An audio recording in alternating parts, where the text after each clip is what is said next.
नमस्कार, आप देख रहे हैं नमो भारत न्यूज। आपके साथ मैं हूं तुषार शर्मा।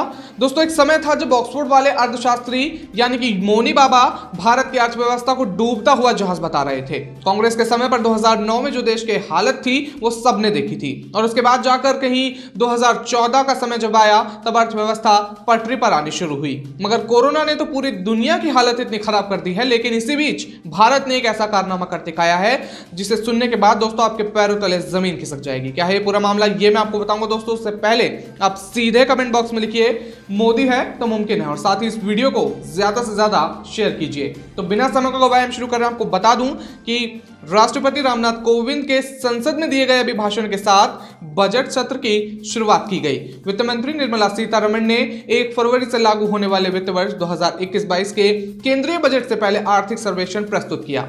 सर्वे में कोरोना महामारी पर जोर दिया गया और वित्त मंत्री ने इसके निपटारे के लिए किए गए केंद्र सरकार के कदमों की भी बात की गई है। इस आर्थिक सर्वे में अनुमान लगाया गया है कि इकोनॉमी में वी शेप्ड रिकवरी हो सकती है। ऐसे ही कई बड़ी बातों के बीच आर्थिक सर्वे का एक विशेष आकर्षण भी है। सर्वे में हर चैप्टर की शुरुआत में महाभारत, गीता, कालिदास की सूक्ति और संसार के महान विचारकों के कथन को प्रमुखता दी गई है। यह कथन और सूक्तियां इतनी सटीक हैं कि उस चैप्टर में जिस विषय पर बात की जा रही है उसकी पूरी व्याख्या अपने अर्थ में कर सकते हैं। आर्थिक सर्वेक्षण की 10 बड़ी बातों को इन्हीं सूक्तियों की नजर से देखिए और समझिए कि इसमें क्या खास है। आपको बताते हैं, महाभारत के शांति पर्व में अध्याय 13 श्लोक 558 में यह कहता है कि आपदा के काल में प्राण रक्षा करना ही धर्म का पहला कर्तव्य है। आर्थिक सर्वे के इस चैप्टर में कोरोना महामारी का जिक्र करते हुए लिखा गया है कि कोरोना वायरस महामारी और उसकी रोकथाम के लिए लगाए गए लॉकडाउन से प्रभावित अर्थव्यवस्था में वित्त वर्ष 2021-22 में तेजी से रिकवरी की उम्मीद है। बिल्कुल, आपने बिल्कुल दोस्तों सही सुना। आपको बता दूं, चालू वित्त वर्ष की पहली तिमाही में आर्थिक वृद्धि दर में 23.9%, जबकि दूसरी तिमाही में 7.5% की गिरावट आई है। पूरे वित्त वर्ष में 7.7% की गिरावट का अनुमान है। अगले वित्त वर्ष 2021-22 में जीडीपी यानी कि सकल घरेलू उत्पाद वृद्धि दर 11% रहने का अनुमान है। सूक्ति अज्ञानता के आधार से ज्ञान के प्रकाश की ओर ले जाने की कामना करती है। इसी का आधार लेकर आर्थिक सर्वे कहता है कि इकोनॉमी में वी शेप्ड रिकवरी का अनुमान है। इसमें इकोनॉमी जितनी तेजी से लुढ़कती है उतनी ही तेजी से उभरती भी है। सरकार के प्रोत्साहन और नीतियों से मांग तेजी से बढ़ती है। इनकम और आउटपुट बढ़ता है, मांग बढ़ती है, लोग ज्यादा खर्च करते हैं, कंपनियां अपनी क्षमता का विस्तार करती हैं और ज्यादा लोगों को नौकरी देती है।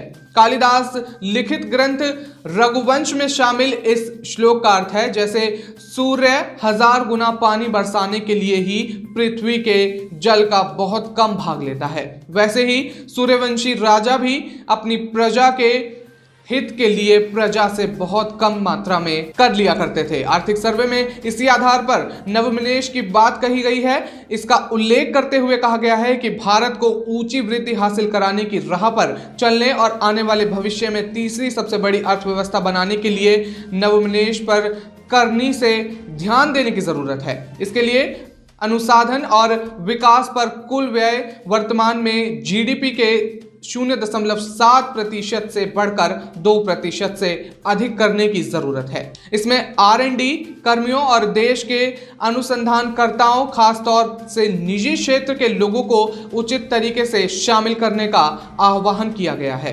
रविंद्रनाथ टैगोर ने कहा था कि जहां मन बिना भय के होता है और सिर ऊंचा रखा जाता है, स्वतंत्रता के उस स्वर्ग में मेरे पिता मेरे देश को जागने दो। उनके इस कथन की झलक आर्थिक सर्वे में दिखती है, जहां यह कहा गया है कि कर्ज भुगतान की मोहलत लंबा और सटीक उपचार नहीं है। हालात सुधार के बाद इसे बंद किया जाए। राहत सहायता प्रदान करते समय नियामक और बैंकों के बीच इसको लेकर असमंजस पैदा हुआ था। ऐसे में राहत सहायता समाप्त होने के तुरंत बाद परम संपत्तियों की गुणवत्ता समीक्षा करना जरूरी है। समीक्षा में ऋण की वापसी या रिकवरी के लिए कानूनी ढांचे को मजबूत करने के लिए जोर दिया गया है। आर्थिक सर्वे कहता है कि परिसंपत्तियों के पुनर्गठन के लिए नियम आसान बनाने वाली बैंकों की परम संपत्तियों को डूबे कर्ज की श्रेणी में नहीं रखा जाएगा। अरस्तुत ने कहा है कि गरीबी क्रांति और अपराध की जनक है। आर्थिक सर्वे में इस अमर कथन को भी जगह दी गई है। इसके साथ कहा गया है कि भारत का करंट अकाउंट सरप्लस इस वित्त वर्ष में जीडीपी का 2% रह सकता है। आर्थिक सर्वे में भारतीय अर्थव्यवस्था के लिए जो अनुमान लगाए गए हैं वही अनुमान अंतर्राष्ट्रीय मुद्रा कोष यानी कि इंटरनेशनल मॉनेटरी फंड ने लगाए थे। आईएमएफ ने कहा था कि वर्ष 2021-22 में भारत की रियल जीडीपी ग्रोथ रेट 11.5% रह सकती है। 2022-23 में इंडियन इकोनॉमिक में 6.8% की ग्रोथ देखने को मिलेगी।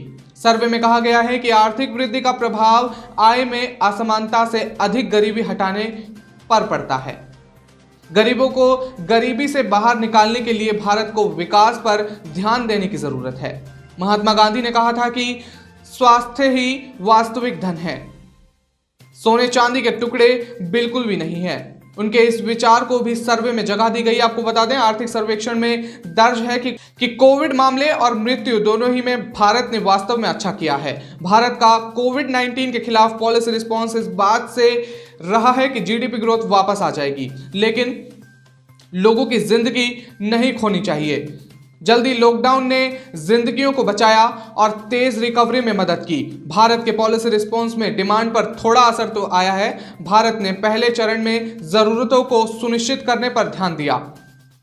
कई रचनात्मक रिफॉर्म का ऐलान किया गया, आपको बता दूं, जिसमें मध्यम और लंबे समय में सप्लाई बढ़े, प्राइमरी और सेकेंडरी सेक्टर मजबूत हों, नौकरियां पैदा हों और डिमांड को बढ़ावा मिले। आर्थिक समीक्षा 2021 में महसूस किया गया है कि लॉकडाउन की लड़ाई नकारात्मकता आर्थिक विश्वास के साथ संबंधित है, लेकिन भविष्य के समय अवधि में सकारात्मकता वृद्धि के साथ है। लॉकडाउन के बिना भी कोरोना महामारी ने आर्थिक प्रभाव पैदा किया होता, लेकिन लॉकडाउन ने जो सुनिश्चित किया वह एक समावेंती प्रतिक्रिया में मदद करता है, जिससे सेविंग लाइव्स एंड लाइवलीहुड में मदद मिली है। आपको बता दें, आर्थिक सर्वे में मार्टिन लूथर किंग जूनियर के भी महान विचारों को जगह मिली है। आपको बता दें, सर्वे में उनके कथन असमानता के सभी रूपों में स्वास्थ्य सेवा में अन्याय सबसे चौंकाने वाला है और सबसे अमानवीय का जिक्र किया गया है। इस कथन के साथ सर्वे कहता है कि आयुष्मान भारत के तहत 10 से 15 हजार रुपए की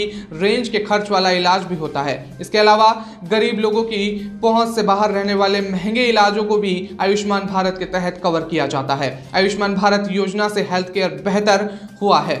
मुख्य आर्थिक सलाहकार ने कहा है कि भारत की सॉवरेन क्रेडिट रेटिंग भारत की इकोनॉमी की बुनियाद स्थिति को नहीं दिखाती है। उन्होंने कहा है कि कई संकेतक इस बात की पुष्टि करते हैं कि दुर्लभ अवसर का मौका हो तो आदमी को कुछ ऐसा करने दें जो शायद ही कभी हो सके, लेकिन सिर्फ एक अवसर के लिए तमिल संत के लिखे दोहे का यह आशय मानव जाति की असीम संभावनाओं की ओर इशारा करता है। आर्थिक सर्वे में हेल्थ केयर पर सरकारी खर्च जीडीपी का 2.5 से 3% तक ले जाने की बात कही गई है। 2017 की नेशनल हेल्थ पॉलिसी में भी यह लक्ष्य रखा गया था। आगे कहा गया है कि इंटरनेट कनेक्टिविटी और हेल्थ इंफ्रास्ट्रक्चर में खर्च बढ़ना चाहिए। प्रधानमंत्री जन आरोग्य योजना ने स्वास्थ्य बीमा कवरेज को बढ़ावा दिया है। 2015-16 से 2019-20 तक बिहार, असम और सिक्किम में स्वास्थ्य बीमा वाले परिवारों का अनुपात बढ़ा है।